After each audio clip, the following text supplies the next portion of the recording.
تمام تعریفیں اللہ ہی کے لیے ہیں جو ہر چیز سے پہلے تھا اور ہر چیز کے بعد بھی ہوگا۔ السلام علیکم دوستو۔ ایک روز شیخ شفیق بلخی نے اپنے شاگرد حاتم سے پوچھا، حاتم تم کتنے دنوں سے میرے ساتھ ہو؟ حاتم نے کہا 32 برس سے۔ شیخ نے پوچھا بتاؤ اتنے طویل عرصے میں تم نے مجھ سے کیا سیکھا؟ حاتم نے کہا صرف 8 مسئلے۔ شیخ نے کہا اِنَّ لِلَّهِ وَإِنَّا إِلَيْهِ رَاجِعُونَ، میرے اوقات تیرے اوپر ضائع چلے گئے، تو نے صرف 8 مسئلے سیکھے۔ حاتم نے کہا استاد محترم زیادہ نہیں سیکھ سکا اور جھوٹ بھی نہیں بول سکتا۔ شیخ نے کہا اچھا بتاؤ کیا سیکھا ہے؟ حاتم نے کہا نمبر 1، میں نے مخلوق کو دیکھا تو معلوم ہوا ہر ایک کا محبوب ہوتا ہے۔ قبر میں جانے تک جب بندہ قبر میں پہنچ جاتا ہے تو اپنے محبوب سے جدا ہو جاتا ہے، اس لیے میں نے اپنا محبوب نیکیوں کو بنا لیا ہے کہ جب میں قبر میں جاؤں گا تو یہ میرا محبوب میرے ساتھ قبر میں رہے گا۔ نمبر 2، لوگوں کو دیکھا کہ کسی کے پاس قیمتی چیز ہے تو اسے سنبھال کر رکھتا ہے اور اس کی حفاظت کرتا ہے۔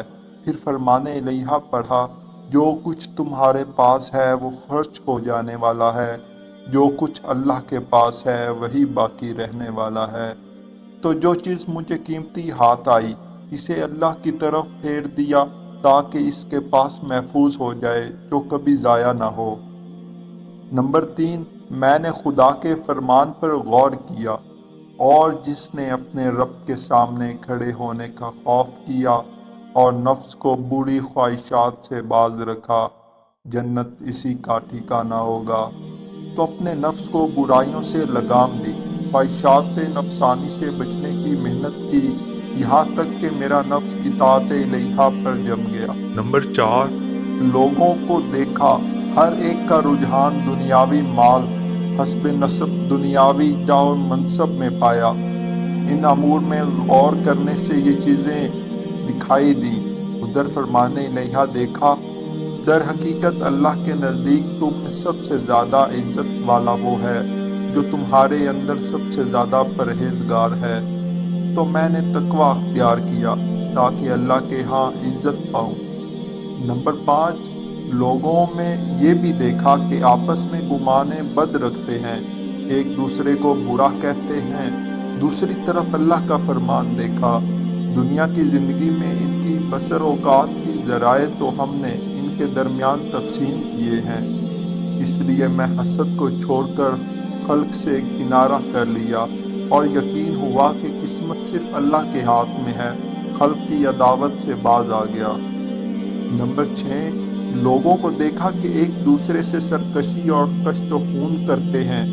اللہ کی طرف رجوع کیا تو فرمایا در حقیقت شیطان تمہارا دشمن ہے، اس لیے تم بھی اسے اپنا دشمن سمجھو۔ اس بنا پر میں نے صرف اس اکیلے شیطان کو اپنا دشمن ٹھہرا لیا اور اس بات کی کوشش کی کہ اس سے بچتا رہوں۔ نمبر 7، لوگوں کو دیکھا روٹی کے ٹکڑے پر اپنے نفس کو ذلیل کر رہے ہیں، ناجائز امور میں قدم رکھتے ہیں۔ میں نے ارشاد باری تعالیٰ دیکھا، زمین پر چلنے والا کوئی جاندار ایسا نہیں ہے جس کا رزق اللہ کے ذمہ نہ ہو۔ پھر میں ان باتوں میں مشغول ہوا جو اللہ کے حقوق میرے ذمہ ہیں، اس رزق کی طلب ترک کی جو اللہ کے ذمہ ہے۔ نمبر 8، میں نے خلق کو دیکھا ہر ایک کسی عارضی چیز پر بھروسہ کرتا ہے، کوئی زمین پر بھروسہ کرتا ہے، کوئی اپنی تجارت پر، کوئی اپنے پیشے پر، کوئی بدن پر، کوئی ذہنی اور علمی صلاحیتوں پر بھروسہ کیے ہوئے ہے۔ میں نے خدا کی طرف رجوع کیا، یہ ارشاد دیکھا جو اللہ پر بھروسہ کرے اس کے لیے وہ کافی ہے۔ تو میں نے اپنے خدا پر توکل کیا، وہی مجھے کافی ہے۔ شیخ بلخی نے فرمایا اے میرے پیارے شاگرد حاتم، خدا تمہیں ان کی توفیق نصیب کرے۔ میں نے قرآن کے علوم پر مطالعہ کیا تو ان سب کی اصل جڑ انہی 8 مسائل کو پایا۔ ان پر عمل کرنے والا گویا 4 آسمانی کتابوں کا عامل ہوا۔